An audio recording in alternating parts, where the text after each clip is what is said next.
नमस्कार दोस्तों, स्वागत है आपका हमारे चैनल पॉलिटेक्निक क्लासेस में। तो आज हम अब मैकेनिक्स का लेक्चर पढ़ेंगे। और जिन बच्चों ने हमारा पुराना वीडियो नहीं देखा है, पुराना वीडियो हमारे चैनल पर जाके देख सकते हैं। उसमें हमने काफ़ी चीज़ों को समझा रखा है। पैरेललोग्राम लॉ किस तरीके से कम करता है, किस तरीके से प्रूफ किया हमने उसको, ट्रायंगल लॉ के बारे में आपको पूरा बता रखा है, न्यूमेरिकल समझा रखा है। तो चीज़ों को आपको पुराने वीडियो, मेरे पिछले वीडियो को जाके आप देख सकते हैं। उसमें हर चीज़ को आपको डिस्कस किया है। ठीक है। और जिन जिन लोगों ने हमारा ये चैनल को नहीं देखा है, हमारे पुराने वीडियो नहीं देखे, पुराने वीडियो जाके देख सकते हैं। हमारे प्लेलिस्ट पे भी जाके देख सकते हैं। हमारे चैनल पे जाके सब्सक्राइब कीजिए। ठीक है। और उसको वहाँ पे बेल नोटिफिकेशन क्लिक कर लीजिए, जहाँ से वहाँ से आपको हमारे वीडियोस लगातार कंटिन्यूसली मिलते रहेंगे। और हमारे प्लेलिस्ट पे जाके आप हमारे वीडियोस देख सकते हैं। हम हर ब्रांचेस के वीडियोस आपके लिए अवेलेबल कराते हैं, चाहे मैकेनिकल इंजीनियरिंग का हो, चाहे इलेक्ट्रिकल का हो, चाहे सिविल के हो। तो हर ब्रांच के लिए हम वीडियोस हर ईयर के बच्चों के लिए अपलोड करते रहते हैं। वहाँ पे जाके आप हमें देख सकते हैं। तो चलिए स्टार्ट करते हैं हम अपना पहला सेशन। इस सेशन में हम लोग काफ़ी चीज़ें आगे डिस्कस करेंगे मैकेनिक्स में। तो देखिए, सबसे पहला टॉपिक है हमारा। तो देखिए, टॉपिक स्टार्ट करने से पहले हम आपको एक चीज़ बता दें कि जो हमने पिछला टॉपिक हमने कवर किया था पिछले वीडियो में, ठीक है। तो उस वीडियो में हमने एक पैरेललोग्राम हमने पूरा प्रूफ किया था और उसका एक न्यूमेरिकल कराया था। तो उसी पर आधारित एक क्वेश्चन हम दे रहे हैं आपको। यहाँ देखिए, दो समान बल एक बिंदु पर कार्यरत हैं, जबकि उनके बीच का कोण 60 डिग्री है। यदि परिणामी बल 20√3 न्यूटन है। ध्यान रखिएगा, ये है 20√3 न्यूटन है। तो यहाँ पे एन रह गया है न्यूटन। ठीक है, ये वैल्यू दे रखी, फोर्स की वैल्यू है। ठीक है। और ये किसकी है? परिणामी बल, रिजल्टेंट फोर्स की वैल्यू दे रखी है। ठीक है, ध्यान रखिएगा, रिजल्टेंट फोर्स की वैल्यू दे रखी है ये। तो प्रत्येक बल का मान हमें ज्ञात करना है। ठीक है। तो ये क्वेश्चन हमारा पिछले वीडियो से रिलेटेड, पैरेललोग्राम लॉ से रिलेटेड क्वेश्चन है। इस क्वेश्चन को सभी बच्चे सॉल्व करिएगा। ठीक है। और इसका आंसर सभी बच्चों के द्वारा हमें चाहिए। ठीक है। जिन जिन जो बच्चे क्वेश्चन करेंगे उन्हीं को ये चीज़ें समझ में आएंगी। और जिसका भी ये आंसर आता है उसको हमें हमें हमारे वीडियो के कमेंट बॉक्स पे मेंशन कीजिएगा, आंसर बताइएगा, हम इसके आंसर को सॉल्व करेंगे। और जिससे ये क्वेश्चन नहीं होता है, इसको कोई भी प्रॉब्लम क्रिएट होती है, हमें कमेंट बॉक्स में बताइएगा। हम इसका आपको सोल्यूशन, इसका एक तरीका बताएंगे किस तरीके से इसको सॉल्व करते हैं। और जो बच्चे कर सकते हैं क्वेश्चंस को, वो क्वेश्चन को आसानी से कर लीजिएगा। ठीक है। तो चलिए आगे चलते हैं। अब देखिए, इसमें एक चीज़ और ध्यान रखिएगा, यहाँ पर जो मैंने ये लिखा है 20√3, ये 20√3 के क्या है, इसका जो मात्रक है न्यूटन है, फोर्स की वैल्यू है, रिजल्टेंट फोर्स की वैल्यू मैं फिर से बता दे रहा हूँ। यहाँ पे न्यूटन रह गया है, यहाँ पे एन कर लीजिएगा सबको ही। ठीक है। तो चलिए अब स्टार्ट करते हैं हम अपना इस सेशन में। अब हम बात करेंगे इसमें किसी बल को दो लंबवत दिशाओं में वियोजित करना, रेक्टेंगुलर रिजोल्यूशन ऑफ फोर्सेस। देखिए, मान लीजिए जैसे मैं यहाँ पे एक फिगर बना रहा हूँ। देखिए, जैसे ये फोर्स है, एफ है। ठीक है। ये मान लीजिए कि जो सरफेस है इससे 30 डिग्री एंगल पर लग रहा है। ठीक है ना, ये एंगल कितना है? 30 डिग्री है।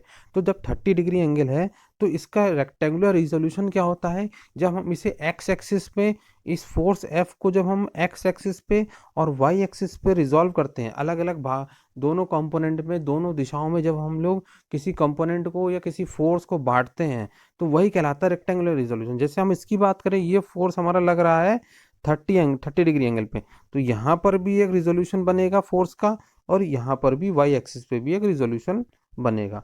ठीक है, ये वाई एक्सिस हो गया, ये एक्स एक्सिस हो गया। तो यहाँ पर जो रिजोल्यूशन बनेगा वो कितना बनेगा? F cos 30 degree. ध्यान रखिएगा, इधर जो रिजोल्यूशन होता है एक्स एक्सिस के दौरान कॉस कंपोनेंट होता है, और इधर जो बनेगा वाई एक्सिस पे एफ साइन 30 डिग्री। ध्यान रखिएगा, 30 डिग्री बनेगा। तो एक्स वाई एक्सिस पे साइन का कंपोनेंट बनता है, और जो हमारा एक्सिस है वहां पे कॉस का। अब ध्यान रखिएगा, और अगर आपको इसको रिजोल्यूशन सही समझ में नहीं आ रहा, कि जिस साइड से जिस एक्सिस पे एंगल बन रहा है, हमेशा वो वाली एक्सिस कॉस कंपोनेंट वाली बनेगी फोर्स की। ठीक है। और दूसरी जो साइड होगी वो बनेगी हमारी साइन कंपोनेंट की। तो चलिए अब हम इसमें डिस्कस करते हैं। देखिए, माना कोई दिया हुआ बल आर ओ सी द्वारा निरूपित होता है।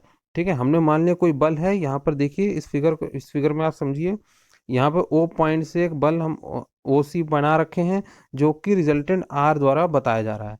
ठीक है, इसके जो आपस में दो लंबत बनेगी, कौन कौन सी बनेगी, एक x दिशा में बनेगी लंबत, एक परपेंडिकुलर बनेगी y दिशा में। ठीक है, तो अब क्या है कि ये जो हमारी दोनों जो बनेंगी, दोनों जो हमारी एक्सिस बनेंगी, ठीक है, इसमें हम क्या करेंगे, इस आर कंपोनेंट को डिस्ट्रीब्यूट करेंगे या इसको कंपोनेंट को हम लोग बांटेंगे दो भागों में। ठीक है, अब इसको बांटने से पहले हम लोग क्या करेंगे कि इसकी जो ये जो आर कंपोनेंट है इसको हम लोग एक क्या कहेंगे, रेक्टेंगल फॉर्म में हम लोग इसे कन्वर्ट कर लेंगे। ठीक है, जिसमें से ये हो जाएगा ओ पॉइंट, ये ए पॉइंट हो जाएगा, ये सी पॉइंट हो जाएगा, ये पॉइंट कितना हो जाएगा, बी हो जाएगा। ठीक है, क्लियर हो बेटा, ये पॉइंट हमारा क्या हो गया, बी हो गया। तो ये चारों हमारी फोर्स बन गई। यहाँ फिगर में आप देखिए O point, A point, C point, B point. ठीक है, अब यहाँ पर क्या है, यहाँ पर आप देखिए जो ए सी जो लाइन है ये क्या है, ओ बी के पैरेलल है। ठीक है ना, ए सी क्या है, पैरेलल टू ओ बी। ठीक है, और दूसरी बात करी जाए ओ ए जो है वो किसके पैरेलल है, ओ ए जो पैरेलल है वो हमारा बी सी के पैरेलल है। ठीक है, ठीक, और हम लोग ने क्या किया, ओ ए को पी वेक्टर से डिनोट किया है। ठीक है ना, फोर्स को, ओ ए क्या है, एक भुजा भी है, ओ ए क्या है, एक फोर्स भी, इसको पी से डिनोट किया है। ओ बी को हम लोग ने किससे डिनोट किया है, क्यू से। ठीक है, आप फिगर में देख लीजिए, यहाँ पे आप फिगर में देख सकते हैं ओ ए को पी से, ओ बी को क्यू से हम लोग ने डिनोट किया है। अगर हम इस ट्रायंगल की बात करें, ओ सी ए ट्रायंगल की, ठीक है, इसमें अगर कॉस थीटा लगाएं तो कॉस थीटा क्या होगा, ओ ए अपॉन ए सी। ठीक है, ठीक है, ये फॉर्मूला होता है ट्रिग्नोमेट्री से। ठीक है, ओ ए बाय ए सी, तो ओ ए कितना हो जाएगा, अब ओ ए हो जाएगा हमारा ओ सी कॉस थीटा। ठीक है, ओ ए क्या है हमारा, ओ ए यहाँ से देख सकते हैं पी है, ओ सी क्या है, ओ सी हमारा ये आर है, तो पी बराबर आर कॉस थीटा। तो ध्यान रखिएगा, जो पी होता है, पी कंपोनेंट होता है एक्स एक्सिस में, वो आर कॉस थीटा के बराबर होता है। अभी मैंने समझाया था आपको। ठीक है ना, कंपोनेंट को ब्रेक करके बताया था, सेम कंपोनेंट यहाँ पर भी होगा। ऐसे ही अगर हम लोग ओ बी की डायरेक्शन में बात करें जाए, तो ओ बी डायरेक्शन में जो क्यू होगा वो क्यू क्या होगा, आर साइन थीटा। इसको भी देखिए नीचे प्रूफ किया हुआ है हमने। ठीक है, क्यू बराबर आर साइन थीटा, देखिए नीचे साइन थीटा बराबर A C by O C, sine theta यहाँ से निकालेंगे तो क्या होगा, ए सी बाई ओ सी, ये होगा। ठीक है, ए सी बराबर ओ C sine theta, O B बराबर ओ सी साइन थीटा हो जाएगा। ठीक है, तो ये हो जाएगा आर साइन थीटा, जिससे हम पता लगा रहे हैं क्यू बराबर क्या हो जाएगा, आर साइन थीटा। तो ये क्या हो गया, ये कभी भी रेक्टेंगुलर कंपोनेंट को ब्रेक करने का तरीका है। ठीक है, कि किस तरीके से हम लोग क्या करते हैं, रेक्टेंगुलर कंपोनेंट को ब्रेक करते हैं। यहाँ पर पूरा देख लीजिए, यह बल को वियोजित लंबवत दिशा में वियोजित भाग है। ठीक है, आर के क्षैतिज तथा उत्तरवत दिशा में वियोजित भाग। तो जब भी हम हॉरिजॉन्टल में डिस्ट्रीब्यूट करते हैं तो एच बराबर आर साइन थीटा होता है, और जब हम लोग वर्टिकल में ब्रेक करते हैं तो वी बराबर आर साइन थीटा होता है। ठीक है, तो ये रेक्टेंगुलर कंपोनेंट करना ब्रेक आ जाएगा। देखिए फिर से एक एग्जांपल ले लेते हैं। ठीक है, जैसे मान लीजिए ये फोर्स लग रहा है, किसी भी एंगल पे लग रहा है, ये इसकी वाई डायरेक्शन हो गई, ये इसकी एक्स डायरेक्शन हो गई। ठीक है, ये एंगल हो गया थीटा। ठीक है, ये फोर्स है आर, तो इधर कंपोनेंट बनेगा हमारा आर कॉस थीटा, और इधर कंपोनेंट बनेगा हमारा आर साइन थीटा। ठीक है, तो यही रेक्टेंगुलर कंपोनेंट होता है। ठीक, तो चलिए आगे हम बात करते हैं, अपना नेक्स्ट टॉपिक है लैमीज थ्योरम। ठीक है, लैमीज थ्योरम क्या होती है, किसी बिंदु पर कार्य कर रहे तीन बलों को यदि साम्यावस्था में है तो प्रत्येक बल शेष दो बलों के कोण के ज्या के समानुपाती होता है। ठीक है, मतलब क्या हुआ कि जब भी हम बात कर रहे हैं, कोई भी फोर्स लग रहा है, जैसे मान लीजिए कोई तीन फोर्स हैं, तीन फोर्स की बात की जा रही है, इस पॉइंट पे मान लीजिए एक फोर्स इधर लग रहा है, एक फोर्स इधर लग रहा है, इस पॉइंट से एक पॉइंट से इधर फोर्स लग रहा है, ये तीनों फोर्स लग रहे हैं। ठीक है, इसको हमने मान लिया पी फोर्स है, ये क्यू फोर्स है, ये आर फोर्स है, और तीनों फोर्स क्या है हमारे इक्विलिब्रियम में है, साम्यावस्था में है। तो मान लीजिए इसका एंगल बीच का अल्फा है, ठीक है, यहाँ का एंगल बीटा है, और यहाँ का एंगल गामा है। ठीक है, तो जब ये तीनों फोर्सेस आपस में क्या होंगे, साम्यावस्था में होंगे, तो इसका फॉर्मूला जो बनेगा वो क्या बनेगा, P अपॉन सामने का एंगल। ध्यान रखिएगा P के सामने का एंगल कितना, अल्फा है, तो साइन अल्फा बराबर क्यू अपॉन क्यू के सामने का एंगल क्या है, साइन बीटा, ठीक है, बराबर आर, आर है, आर के सामने का एंगल गामा है, तो आर अपॉन साइन गामा। यही हमारा कहता है लामीस थ्योरम। ठीक है, देखिए माना, अब ये फिगर को देखिएगा आप, माना किसी बिंदु O पर लगे तीन बल पी क्यू आर हैं, यदि तीनों बल को साम्यावस्था में है तो तीनों बीच का कोण अल्फा बीटा गामा है। ठीक है, यहाँ फिगर पे मैंने समझा रखा है, बीच वाला पॉइंट O है, उससे ये पी फोर्स जा रहा है, क्यू फोर्स जा रहा है, आर फोर्स जा रहा है, इसके बीच का एंगल यहाँ बीटा है, ये एंगल गामा है, ये एंगल क्या है हमारा, अल्फा है। ठीक है, अल्फा, ये गामा और ये बीटा।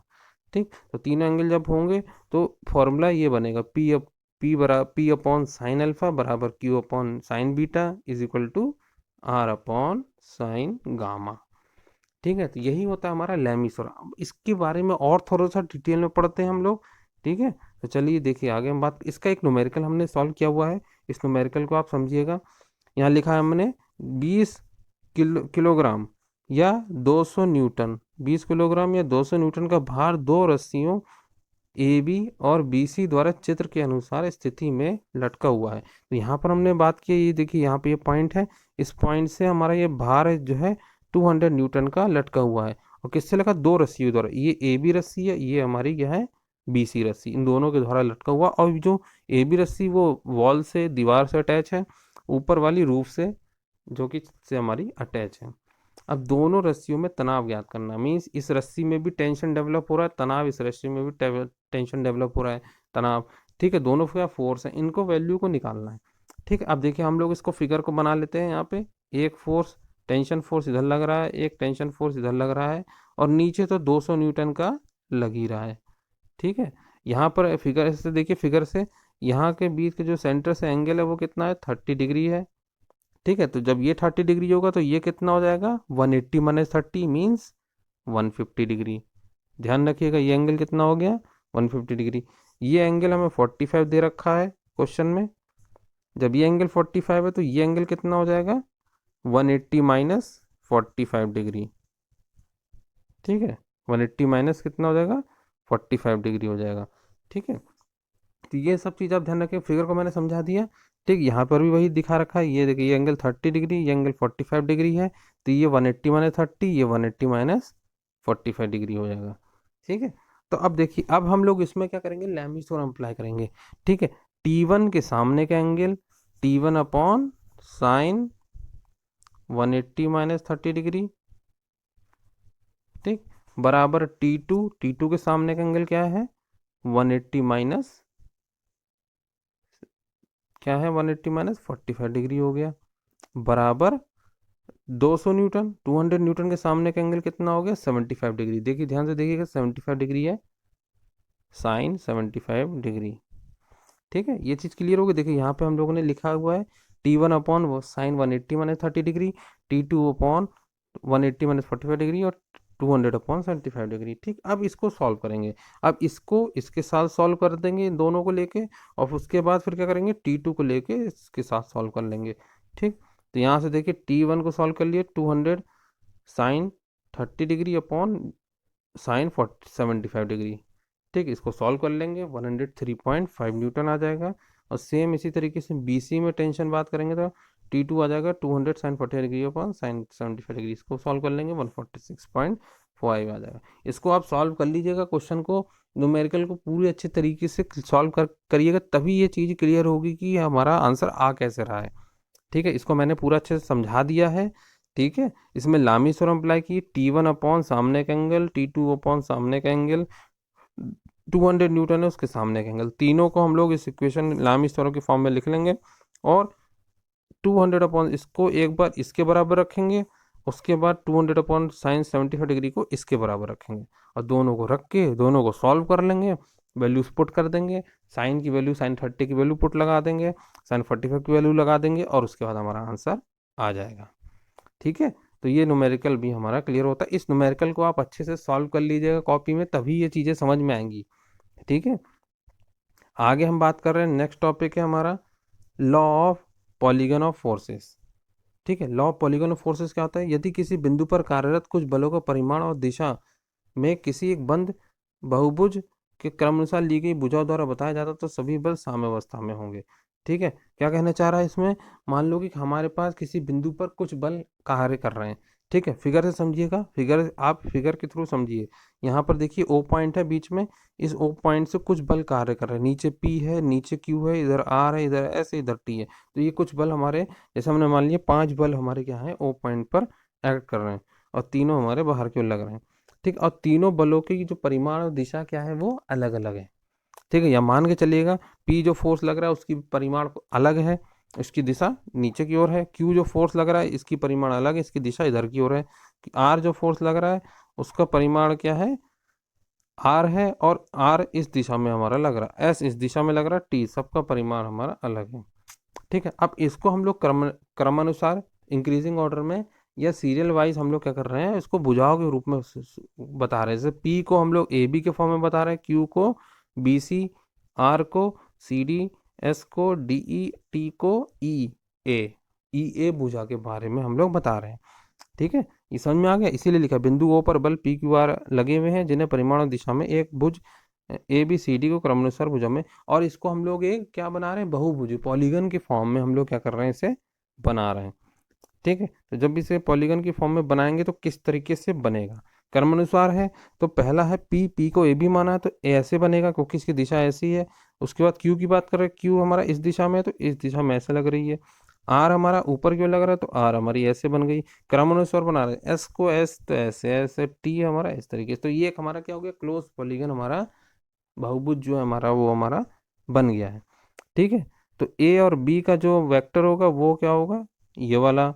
देखिए ए सी ज्वाइन कर देंगे ऐसी, ये बी सी और सी आर इसको भी ज्वाइन कर देंगे ए डी से। ठीक है, अब देखिए यहाँ पे वेक्टर फॉर्म में हमने लिख रखा है A B plus B C बराबर ए सी। ठीक है, मतलब ए बी वेक्टर है, यहाँ पर ए बी क्या है, फोर्स है। फोर्स क्या होता है हमारे साथ, वेक्टर क्वांटिटी होती है। ठीक है, ये हमारी क्या होती है, सदिश राशि होती है। ठीक है, ठीक, तो जैसे ये ए बी वेक्टर होगा, बी सी वेक्टर होगा, ये किसके बराबर होगा, ए सी वेक्टर के बराबर होगा, ना कि ए सी सी ए। ठीक है, ध्यान रखिएगा सी ए के बराबर नहीं होगा, सी ए के बराबर नहीं होगा ये हमेशा, हमेशा ए सी के बराबर होगा, क्योंकि A B plus B C A C. ठीक, A C plus C D, अब बात कर रहे हैं हम लोग A C vector C D vector, तो ये ए डी वैक्टर के बराबर होगा। ध्यान रखिएगा डी ए वैक्टर के बराबर नहीं होगा, क्योंकि डी ए वैक्टर अनबैलेंस कर देगा फोर्स को, और ट्रायंगल हमारा स्टेबल नहीं है। तो लॉ ऑफ ट्रायंगल से, ट्रायंगल लॉ जो हमने पिछले वीडियो में पढ़ा तो उससे हम बात कर रहे हैं, उसी से वेक्टर बन रहा है। A B vector plus B C vector ये किसके बराबर होगा, ए सी वैक्टर के बराबर होगा।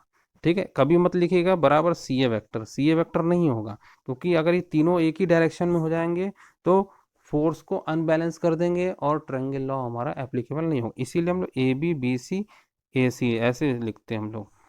ठीक है ना, इसी तरह से ए सी वैक्टर इधर की दिशा में लग रहा है, सी डी इधर दिशा में लग रहा है, तो ऐसे नहीं लगेगा फोर्स, बैलेंस करने के लिए हम रिजल्टेंट फोर्स ऐसे लगाएंगे जो कि ए डी वैक्टर होगा।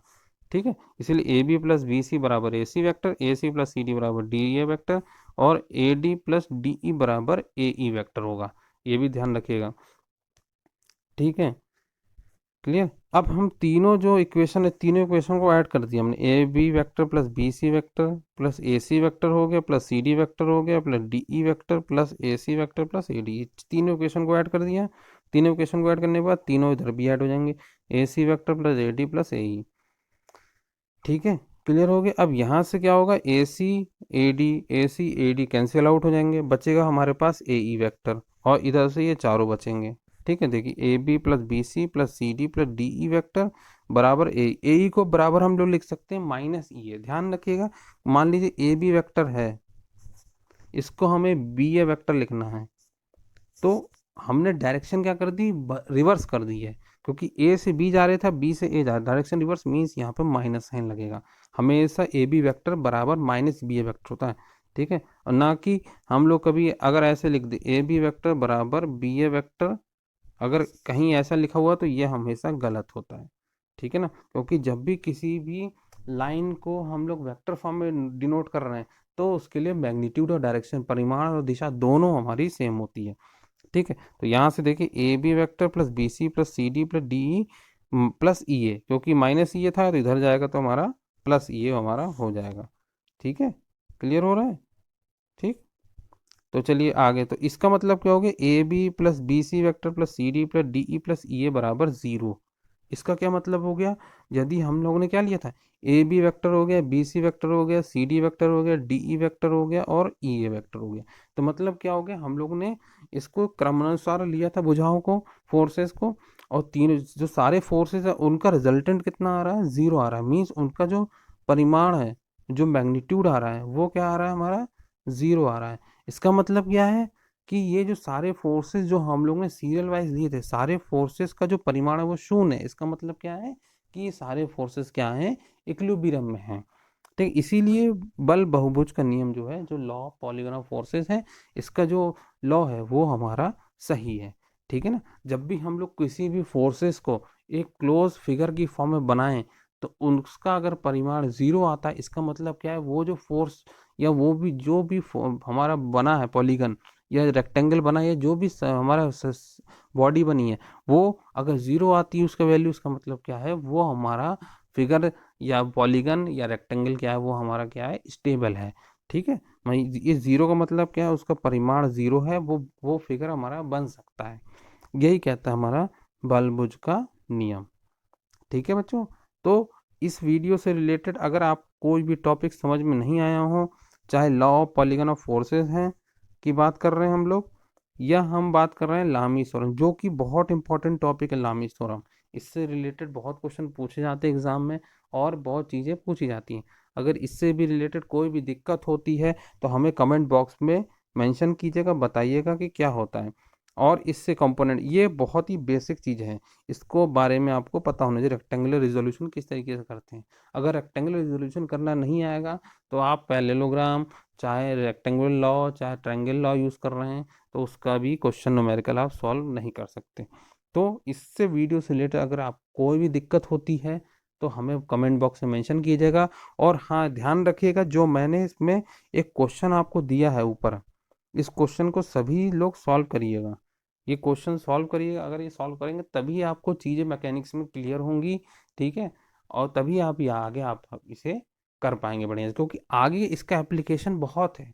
ठीक है, सोम या आप मैकेनिक्स ऑफ सॉलिड जो पढ़ेंगे उसमें इसका एप्लीकेशन बहुत ज़्यादा है। अगर आप यहाँ पे चीज़ें नहीं समझेंगे तो वहाँ पर भी आप नहीं सॉल्व कर पाएंगे। ठीक है, सो थैंक यू गाइस।